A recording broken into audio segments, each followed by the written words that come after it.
رزق حلال اللہ تعالیٰ کی ایک عظیم نعمت اور سبب برکت ہے، جبکہ حرام کھانا عذاب الہی کو دعوت دینا اور خود پر قبولیت کے دروازے بند کرنا ہے۔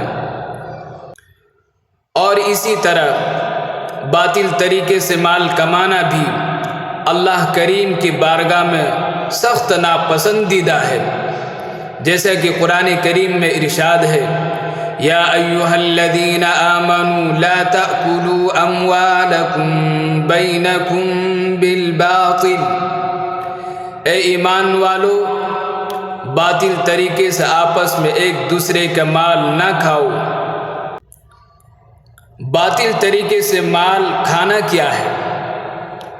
باطل طریقے سے مراد وہ طریقہ ہے جس سے مال حاصل کرنا شریعت نے حرام قرار دیا ہے، جیسے سود، چوری اور جوئے کے ذریعے مال حاصل کرنا، جھوٹی قسم، جھوٹی وکالت، خیانت اور غصب کے ذریعے مال حاصل کرنا، اور گانے باجے کی اجرت، یہ سب باطل طریقے میں داخل اور حرام ہے۔ یعنی اپنا مال باطل طریقے سے کھانا یا گناہ اور نافرمانی میں خرچ کرنا۔